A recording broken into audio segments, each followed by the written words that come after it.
Olá, bom dia. Nosso grupo falará sobre falência.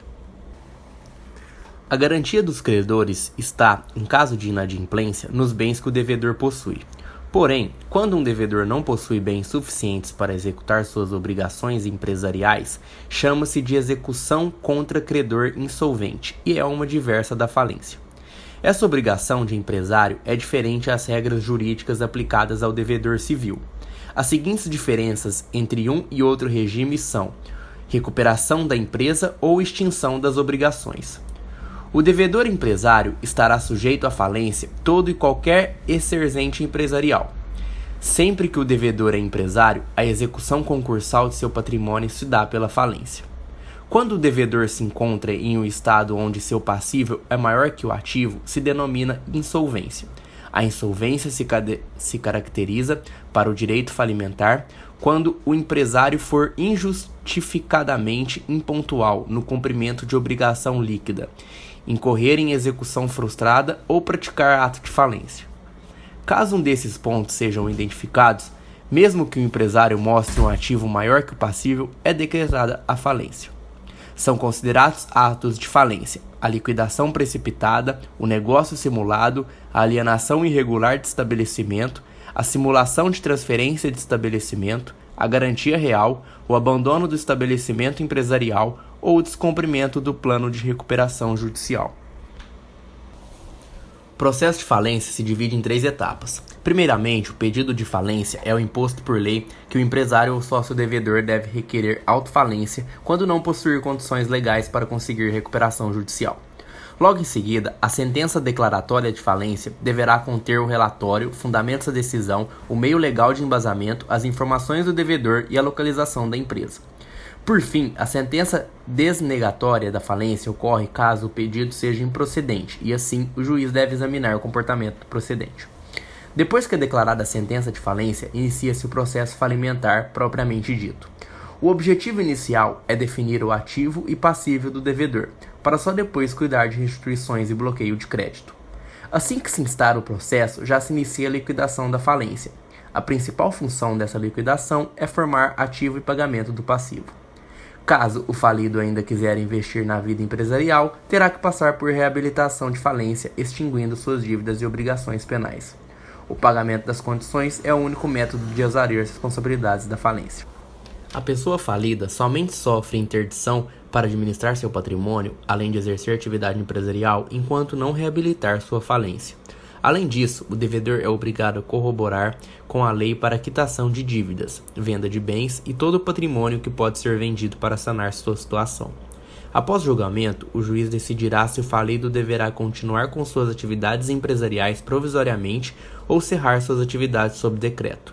Ao ocorrer uma declaração de falência, todos os bens de posse do indivíduo falido são arrecadados pelo administrador judicial responsável. Em alguns casos, são arrecadados bens aos quais não sejam de posse direta do indivíduo falido. Buscando assegurar o direito do proprietário, 2 medidas podem ser tomadas. O proprietário pode solicitar a restituição do bem, visto que não possui vínculo jurídico com o falido, e a segunda medida visa declarar ilegítimo o ato jurídico, reconhecer o direito do proprietário e liberar o mesmo.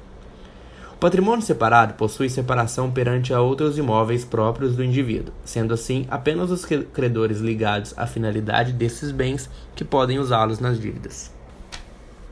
Atos ineficazes buscam evitar ações fraudulentas na declaração de falência de indivíduos. Tais atos não produzem nenhum efeito jurídico sobre a massa falida. Existe também atos denominados de revogáveis, que se diferencia do ineficaz pelo fato de possuir diferentes condições para a ocorrência da suspensão e a adequação do meio processual. Em casos de declaração de falência, os contratos do falido passam a possuir regras específicas. Um desses exemplos está no fato de autorizar a resolução de contratos bilaterais, podendo também solucionar contratos unilaterais. Em ambos os casos, cabe ao administrador judicial as decisões. Todos os credores do falido são inclusos em um processo de falência. Entretanto, esses possuem alguns direitos, sendo eles capacidade de intervir em qualquer ação ou incidente em que a massa seja parte ou interessada, poder de fiscalizar a administração da massa, além de poder de examinar os livros e demais documentos da massa. Em caso de sentença declaratória de falência, alguns efeitos são causados aos credores, sendo os principais a formação de massa falida subjetiva, suspensão de ações individuais e da falência dos juros, além do vencimento antecipado dos créditos. Outro importante efeito da sentença de falência consiste no vencimento antecipado dos créditos contra o falido, sendo destes abatidos valores como dos juros. Em relação aos juros, deve-se arcar apenas com os juros ocorridos até a data de declaração de falência. Juros posteriores só são arcados após o pagamento de todos os credores. Por outro lado, a correção monetária é cobrada integralmente junto ao montante principal estipulado. O ônus da recuperação e reorganização das empresas que não estão bem recaem na sociedade. Não são todas as empresas que merecem ser recuperadas e cabe ao judiciário decidir e escolher as empresas que devem ser salvas. Na maioria dos casos, o melhor caminho é a falência. Há várias formas e uma vasta lista de meios para a recuperação de uma empresa. É necessário, nesse momento, a análise dos sócios juntamente com um advogado especialista, se há meios que possam mostrar-se eficazes no reerguimento da atividade econômica.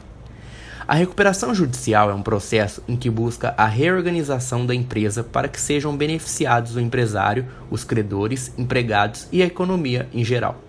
4 hipóteses podem gerar a convolução da recuperação judicial em falência. São elas: deliberação dos credores reunidos em assembleia, a não apresentação do plano de recuperação, reorganização, a rejeição do plano pela assembleia dos credores e o descumprimento do plano de recuperação. Agora falaremos um pouco da recuperação extrajudicial, que nada mais é do que uma reorganização econômica, administrativa e financeira de uma empresa, feita com a intermediação da justiça para evitar sua falência. No plano de recuperação judicial, a homologação pode acontecer de 2 formas diferentes, sendo o principal critério de diferenciação a unanimidade ou dos credores por optarem por essa medida. Há credores que não se enquadram na recuperação extrajudicial. Para esses, o crédito só pode ser renegociado em regras próprias ou pelo direito de obrigações. Quanto a instituições financeiras, há especificações a serem feitas nesse tipo de caso, uma vez que pode receber um pedido de falência por parte dos credores, caso ainda não esteja sob liquidação extrajudicial ou sob intervenção decretada pelo Banco Central. A liquidação deve ser evitada a todo custo, uma vez que deixa prejuízo para funcionários, consumidores e para a própria comunidade.